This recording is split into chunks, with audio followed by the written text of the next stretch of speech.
kesulitan nasihat yang diterima oleh anak terkadang bukan karena anak itu tidak mau mendengar nasihat orang tuanya, tapi seringkali diakibatkan karena orang tua tidak memiliki perhatian yang cukup kepada anak sebelumnya. Perhatikanlah bagaimana Nabi Ibrahim, seorang nabi, seorang rasul, seorang ayah yang dengan segala kesibukannya itu masih memberikan waktu yang luang untuk bermain, mengamati dan hadir dalam keadaan dan permainan anak-anaknya.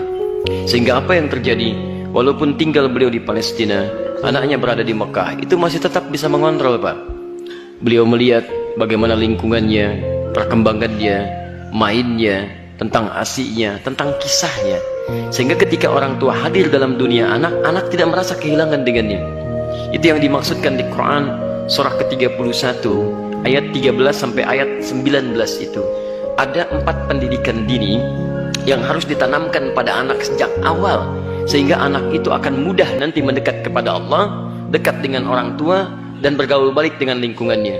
Ayat 13-nya pengajaran tentang tauhid, ayat 14 sampai 15 mengajarkan tentang bagaimana pendekatan anak dengan kedua orang tuanya. Ayat selanjutnya mengajarkan tentang bagaimana pendidikan sholat ditanamkan sejak dini. Dan yang keempat tentang akhlak, supaya dia dekat dengan lingkungannya. Nah, ini kadang-kadang yang kita lupa. Mohon maaf, kita itu bukan nabi, rasul juga bukan. Surganya tidak sedekat Nabi Ibrahim. Maaf, gelar kita bukan Khalilullah, bukan Abul Anbiya. Sesibuk apa sih? Kadang-kadang pekerjaan berangkat gelap, pulang gelap, anak tidak bisa terlihat dengan baik. Ini barangkali yang menyebabkan anak-anak kadang ingin mencari perhatian, bukan karena nakal, tapi mungkin karena orang tuanya tidak hadir dalam dunianya. Yang jadi persoalan. Saya mohon Bapak Ibu sekalian, kita sudah punya pengalaman yang sama. Ya, setiap Anda pulang ke rumah, anak kan tidak akan menyebut dengan profesi Anda.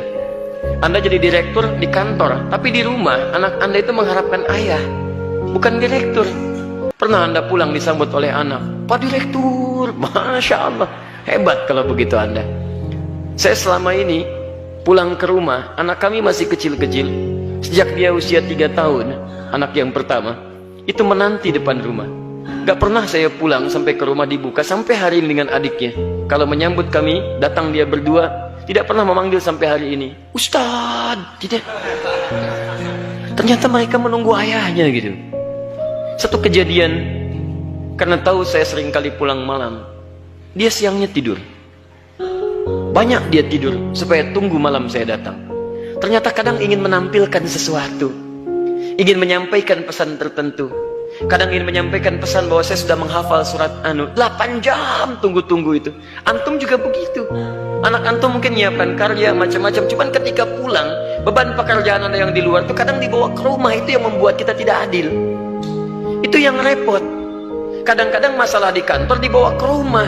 Nyampe ke rumah anak sudah menunggu, sudah menyusun senyum sebaik mungkin. Ketika dibuka ayahnya cemberut. Papa, diam kamu. Hah? Kenapa mas? Kamu lagi ikut-ikutan. Ikut apa? Jadi nggak nyaman situasinya. Begitu saya datang tiba-tiba, Buya, main bola yuk. Ah, main bola tuh. Main kita apa malam? Itu yang menarik.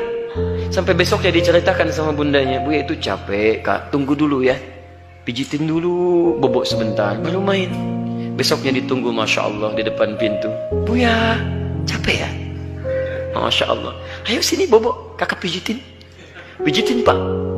Bobok dulu, bobok merem, katanya merem.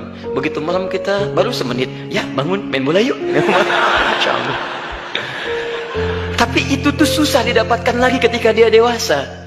Jadi kalau Anda nggak dapat sekarang, besok Anda tidak akan bisa meraihnya. Karena itulah orang tua seperti Ibrahim alaihissalam memberikan perhatian yang dalam. Anak itu punya rasa. Jangankan mendengar nasihat bapak ibu, ya nyawa saja mau diserahkan kok. Bapak cuma mimpi melihat kamu begini. Kak, kerjakan sekarang pak.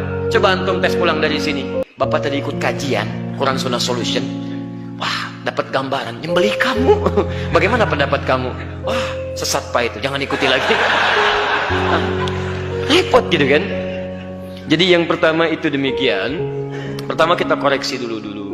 Yang kedua kita mendekat kepada Allah, berdoa, ya Allah, tidak engkau titipkan anak itu kepada ibunda yang lain kecuali pada hamba, ya Allah. Berikan kekuatan. Hamba yakin Engkau tidak pernah memberikan ujian kecuali pada yang sanggup menjalaninya. Sentuh hatinya ya Rabb, sentuh hatinya ya Rabb. Ingat ketika seseorang telah menikah pun, kewajiban untuk memberikan nafkah berhenti memang.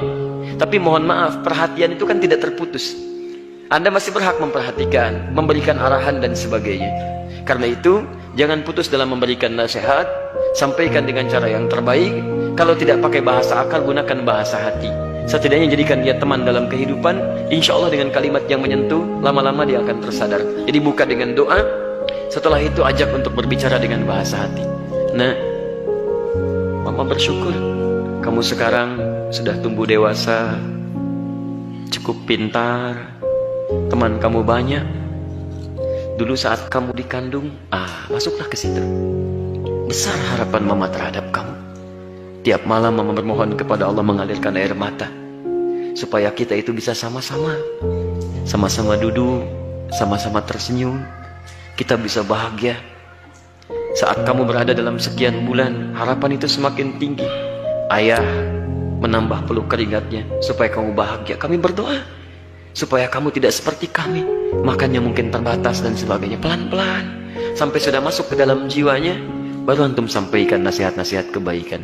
Insya Allah pelan-pelan di situ akan hadir kebaikan-kebaikan. Demi Allah saya katakan, sepanjang menjadi orang tua akan ada satu chemistry yang terbangun antara dua hati, yang satu sama lain akan saling tersentuh di situ. Semoga Allah memberikan kekuatan insya Allah.